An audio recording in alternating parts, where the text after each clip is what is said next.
The dragons shall never be forgotten. Exhilaration, pride, hatred, rage. The dragons teased out our dearest emotions. Thou will understand one day. With that twilight, the old thoughts return in great waves of nostalgia. Welcome back everyone, I am Mont or Alex, and it's time to finish up our discussion on that force in Lordran whom, despite being rarely seen, shape the fates of all. And their power is felt from the deepest lake to the highest peak. Have you ever considered that before? Seath is encountered in the Duke's archives, arguably the highest point in the game, and the everlasting dragon is found hidden away in Ash Lake, which may very well be the centre of the planet. It may well be the cradle of life itself, and in between the black everlasting dragon and the albino crystal dragon we have sandwiched giants and pygmies. And how can we forget the serpents who loop about us all? That said, just who are we going to talk about today? Well, if you'll recall, last time we spoke about Seath the Scaleless, the dragon of whom we know the most about. Today though, the topic is the mighty black dragon, Kalameet. But not just the Bringer of Calamity, oh no. We'll be talking about the everlasting dragon and the dragons in general, as well as the primordial serpents, for the serpents are a symbol of the undead and imperfect dragons. And that line always intrigued me. What does it mean by imperfect dragons? Well, what do we know about the perfect dragons? They are everlasting thanks to their scales of immortality, but Seath lacks those scales. Does that make him a serpent? No, I think not. See, the primordial serpents lack wings, so perhaps it refers to that, or perhaps it's wings and scales. But we'll talk more about that soon enough. First things first, we've a black dragon to discuss. You know how I usually discuss the origins of a character's name? I don't think we can manage that with Kalameet. All we can really surmise is that Kalameet is close to the word calamity. If that link wasn't obvious enough, it's only reinforced by the Calamity Ring, awarded to those players who slay the Black Dragon. A ring enchanted by the orange eye of Kalameet, the Bringer of Calamity, doubles damage received by its wearer, a useless ring befitting of no finger, best left unknown, or at least, well hidden. Now you could argue that's a possible Lord of the Rings reference there, at least there's the slight connection of an eye, and a ring that should be kept well hidden. The ring itself serves little purpose save for situational builds, unless there is some hidden use for it. I don't know, perhaps if one equips the ring then joins the Dragon Covenant and offers them 99 scales and then talks to Priscilla, she'll sprout wings, or most likely not. But thanks to data mining, secrets such as these are often found within a month of the game's release.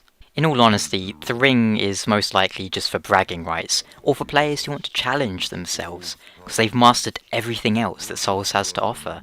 Personally, if I saw someone with that distinctive aura, I would be worried, as they're either very confident in their skills, or hacking, or maybe just reckless. But what else do we know about Kalameet?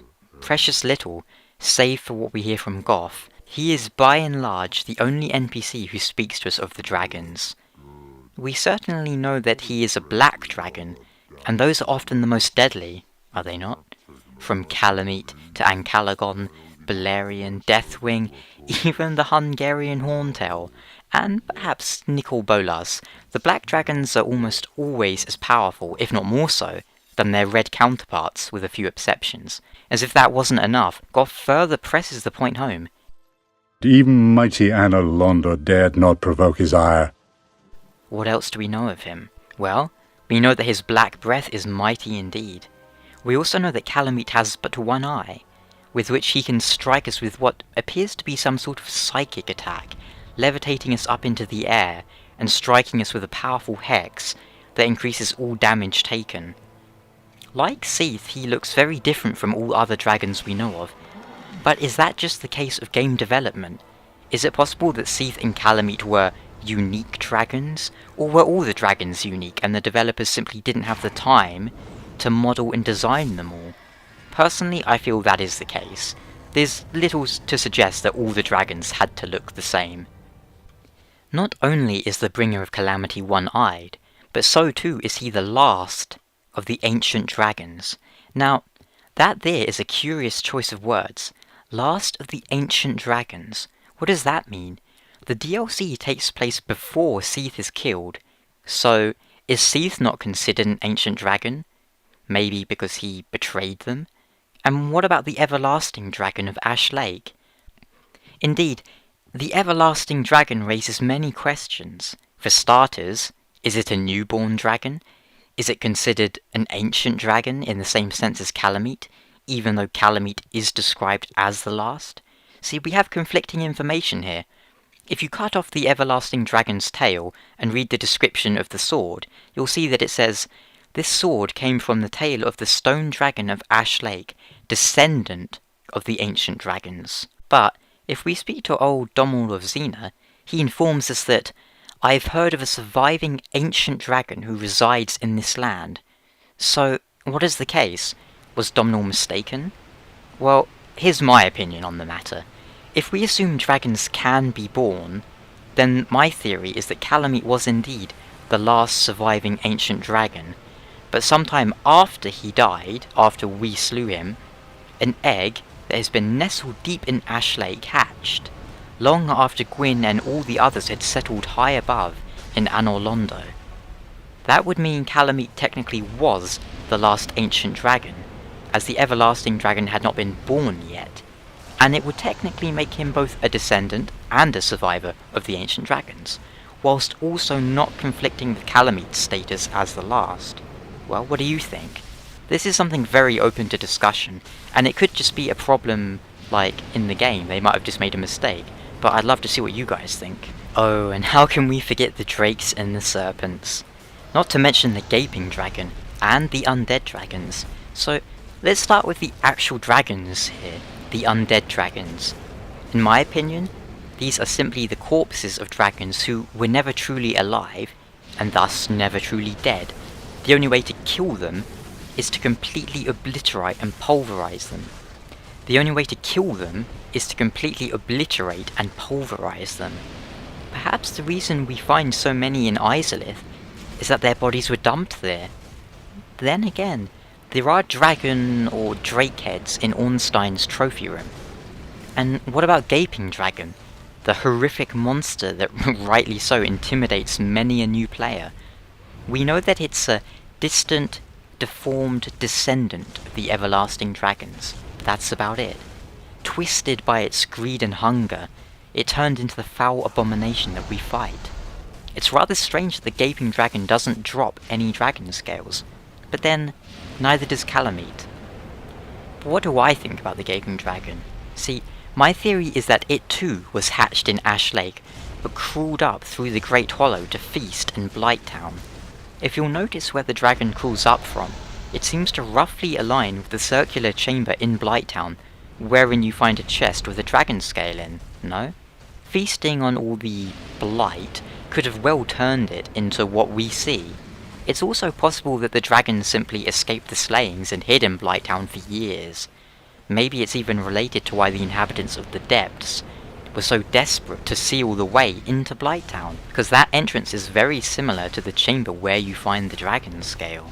Next up, we have the drakes. Not too much to cover when it comes to those. They are seen as undeveloped imitators of the dragons, but they are likely their distant kin. So where did drakes come from? Well, you tell me. What do you think?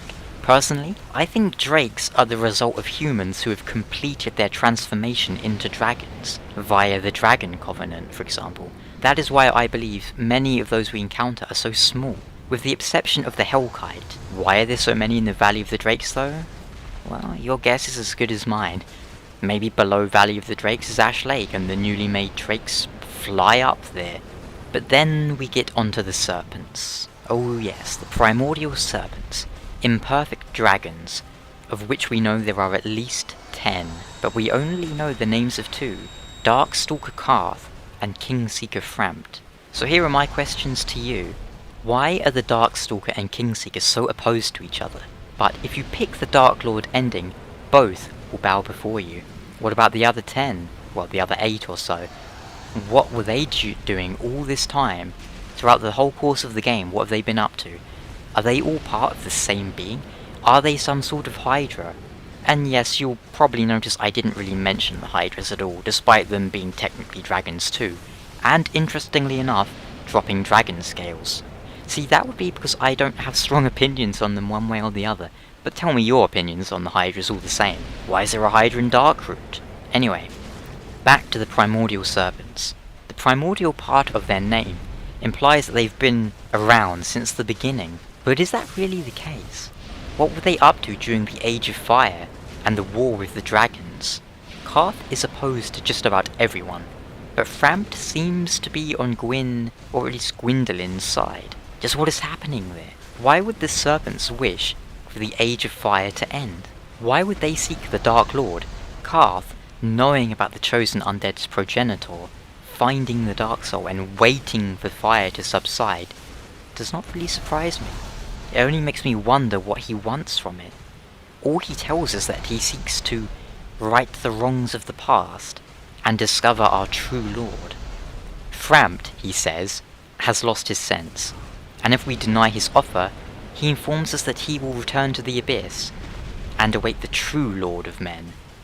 According to Chester, the inhabitants of Ulisil were fooled by that toothy serpent, Karth, and upturned the grave of primeval man. Then we have the fact that Karth only speaks to us after we kill the four kings. Now what does that say to you?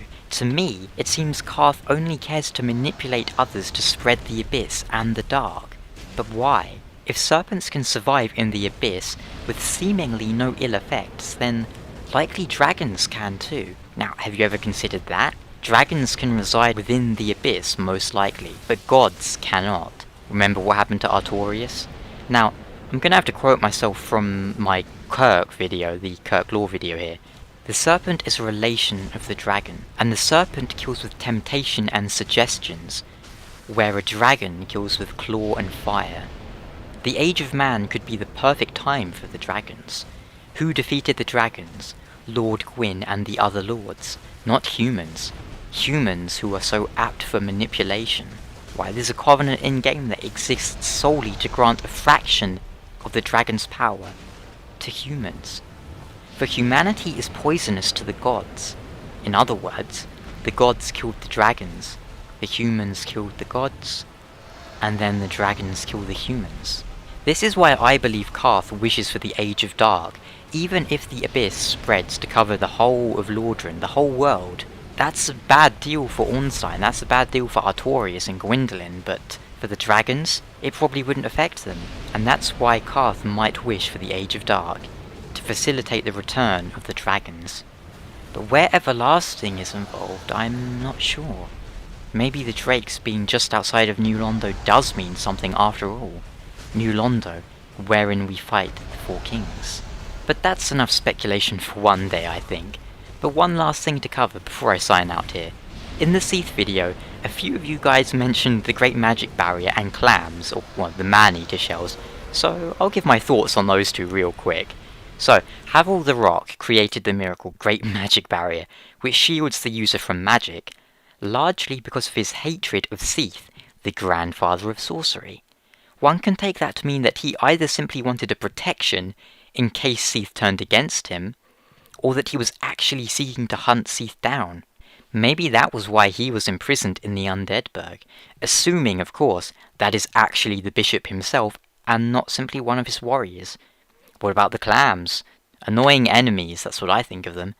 But no, the reason they were brought up in the comments is that they are found in Ash Lake, right by the Everlasting Dragon, and in the Crystal Caves, right by where we fight Seath. They drop purging stones and seem to have human skulls piled up inside their shells. Why they drop purging stones and twinkling titanite is anyone's guess. Maybe they eat humans who happen to be holding them. But one theory I quite like, which I believe Terramantis came up with, but I'm not sure, is that man-eater shells were the snack of choice for the ancient dragons, and were found all over Ash Lake, and maybe Seath just happened to bring up a few with him to the Duke's archives, for when he felt like having a snack. Or perhaps the clams were thralls of the dragons, fodder, you might say. This certainly turned out to be a bit longer than I thought it would be, but hey, I hope you guys enjoyed it. I hope you all had a wonderful Christmas, and I'll see you guys in 2014. So I hope you have a great New Year's too. Don't worry, I've got loads of content planned all the way up to the release of Dark Souls 2. In just a few months, you might well be watching my lore videos about our new favourite characters in the sequel.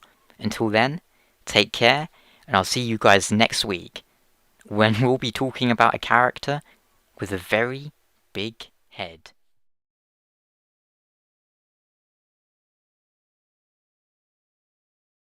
Farewell, proud human.